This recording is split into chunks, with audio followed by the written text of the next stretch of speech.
Things like this lower the skill ceiling. I think that it's pretty misleading and pretty hypocritical, maybe is the word, for them when the game came out in the actual beta. Sorry, before the game was even in beta. When the game was in alpha, they came out and they very publicly said exactly what my chat is spamming right now, which is, to be clear, in Project A, shooting matters. You don't kill with abilities. Abilities create tactical opportunities to take the right shot. Characters have abilities that augment their gunplay instead of fighting directly with their abilities. Now, we have 2 agents in the game, assuming all of this data mine, this leak is actually correct. Now we have 2 agents in the game that have, at minimum, I guess Killjoy, if all this is correct, Killjoy technically has 3 damaging abilities, or two damaging abilities. As far as the turret and then the Molly equivalent. Like her first one doesn't do damage, right? And the alt doesn't do damage.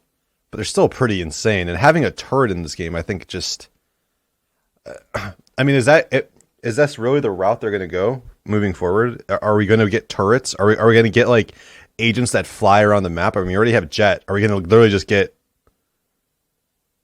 the bot does boost your damage? Okay, so it actually does. So there's 3. She has 3 damaging abilities. I get it. I got it. So if this is the route that Riot wants to go with this game, then I can't see a world where they don't make some kind of a shield agent. Because if there's going to be turrets and there's going to be a bit like if there's agents that do ability damage and they've already went back on what they said, as far as abilities not being able to kill people. If this game is going to turn into Overwatch, there's going to need to be shields. Like, I hate to say it, but I don't know how they can make this game and continue to make agents have abilities that do direct damage and not have some kind of counter to the direct damage. And people are saying smokes and flashes break our counters to it, but I actually kind of feel like if they keep doing this, if they keep making agents that have abilities to do damage, they have to have more of a counter. They have to. So realistically, in my brain, in my mind, the only thing I can think of is having some kind of a tank agent and something that can actually tank more damage, or suck up the damaging abilities or counter the damaging abilities in some way. Whether that means we need more healers, whether that means we need tanks that actually have shields or some way to actually counter all this stuff, I don't know.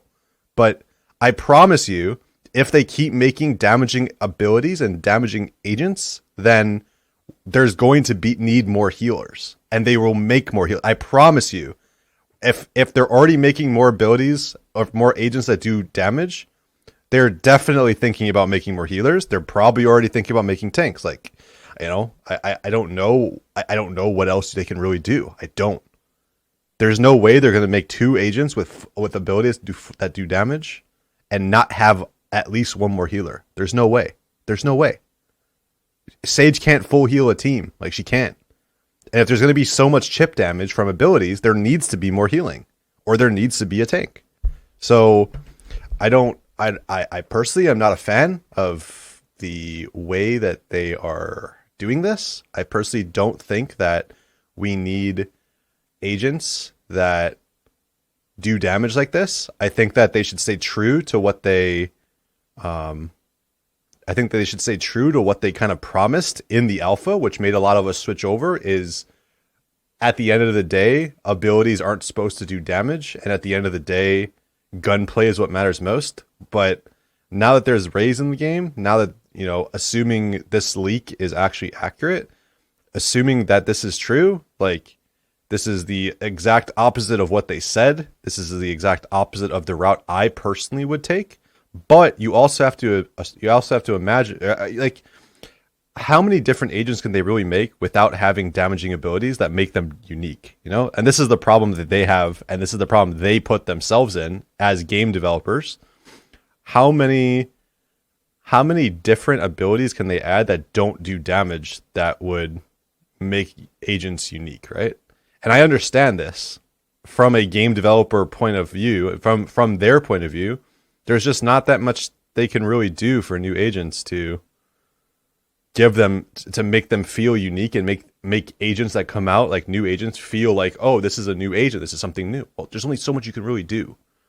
And I understand that, but they dug themselves the hole, bro. They're the ones who said the abilities aren't going to do damage. They're the ones who said it.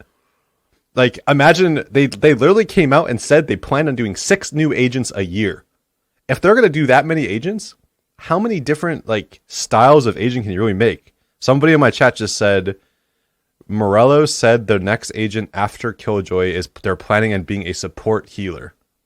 Okay, exactly my point. They're going to start making more supports. They're going to have to say, they're going to have to make more things like that. And I understand that an agent like Killjoy might not be played in competitive. Like, it might not be played in pro level, but just thinking about what a turret does, right? Even this example right here, imagine being able to put your turret up right on this side of the wall, and then you can literally crossfire with your own turret. You can literally make your own crossfires as a solo person holding a bomb site. To me, that's insane. That's actually crazy. Like, I understand that probably a flash will flash the turret or a smoke will counter the turret, but you can literally make a crossfire with yourself. Where this game already has a problem in maps where there's so many 50-50 angles you have to clear. Now that there's actually 50-50 angles that are going to be crossfires with their self, I think I don't like that. I don't like that. And again, I'm not going to say she's overpowered. I'm not going to say that her abilities are too good or too bad, because we don't know. We have no idea how much the abilities are going to cost. I think Sage is the highest. I think 600 or 700 is like the highest utility cost of all the agents. So even if all of her abilities together cost 700, why would you ever not get a turret? Even on a pistol round, you can literally turret and crossfire with your own turret. Exactly. Like, we don't know the exact damage. They didn't give us numbers. We don't even know exactly what these do. We don't know exactly how much damage all this stuff does. So I just think that like the game already has so many 50-50 angles you have to clear. Now that you can actually put a turret someplace and you have to actually commit to shooting something. Imagine you like on 2 angles in a doorway, like Ascent A, right? On one side you put a turret, on the other side you put the boom boom that makes you take double damage. Like, I think that's kind of overpowered. And then you can have a remote controlled molly as well. That, like, to me, I can just think of a lot of scenarios that'll be actually insane.